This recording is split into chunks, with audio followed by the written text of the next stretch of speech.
নমস্কাৰ ছাৰ বাইদেউসকল।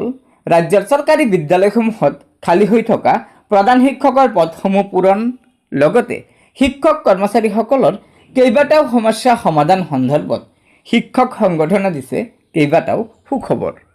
হয়, হাইস্কুল শিক্ষক সংস্থাৰে মাধ্যমিক শিক্ষা সঞ্চালকৰ বৈঠক। শীঘ্ৰে পূৰণ হ'ব প্ৰধান শিক্ষকৰ খালী পদ। ৰাজ্যৰ শিক্ষক সমাজৰ বিভিন্ন সমস্যাৰাজিৰ সমাধানৰ ক্ষেত্ৰত সততে মাত মাতি অহা অসম হাইস্কুল শিক্ষক সংস্থাৰ এটা প্ৰতিনিধি দলৰ সৈতে আজি অসম চৰকাৰৰ শিক্ষা বিভাগৰ মাধ্যমিক শিক্ষা সঞ্চালকে আলোচনাত মিলিত হয়। আজি বিয়লি 4 বজাৰ পৰা মাধ্যমিক শিক্ষা সঞ্চালক মমতা আহুজাৰ কাৰ্যালয়ত হাইস্কুল শিক্ষক সংগঠনৰ সভাপতি সুনন্দ কলিতা, উপসভাপতি নন্দেশ্বৰ বৰুৱাৰ লগতে কেইবাজনো প্ৰতিনিধিয়ে অংশগ্ৰহণ কৰা আলোচনাত 2013 চনত প্ৰাদেশিকৰণ হোৱা উচ্চ মাধ্যমিক বিদ্যালয়ৰ খালী হৈ থকা প্ৰধান শিক্ষকৰ পদসমূহ পূৰণৰ ব্যৱস্থা আৰু উচ্চতৰ মাধ্যমিক বিদ্যালয়ৰ উন্নীতকৰণ কৰা বিদ্যালয়ৰ প্ৰধান শিক্ষকৰ পদসমূহ অধ্যক্ষ পদত পদোন্নতি কৰা প্ৰক্ৰিয়া ইতিমধ্যে আৰম্ভ হৈছে বুলি সঞ্চালকগৰাকীয়ে জানিবলৈ দিছে।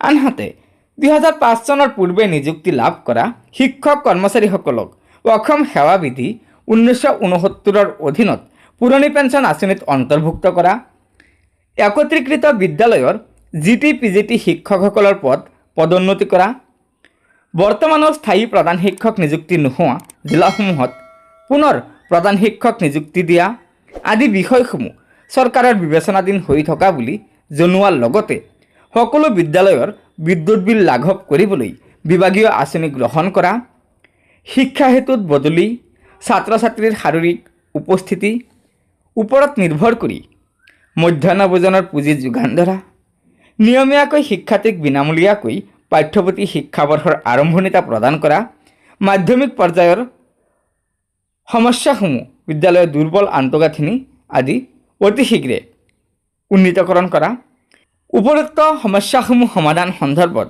হাইস্কুল শিক্ষক সংস্থাই সঞ্চালকৰ লগত বৈঠকত মিলিত হয় আৰু সঞ্চালকগৰাকীয়ে উক্ত সমস্যাসমূহ সমাধানৰ আশ্বাস দিয়ে। গতিকে ছাৰ বাইদেউসকল, এয়া নিশ্চয় শিক্ষক কৰ্মচাৰীসকলৰ দাবী পূৰণৰ অত্যন্ত গুৰুত্বপূৰ্ণ খবৰ হয়।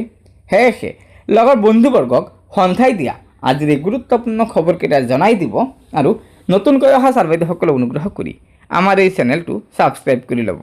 ধন্যবাদ। জয় আই অসম।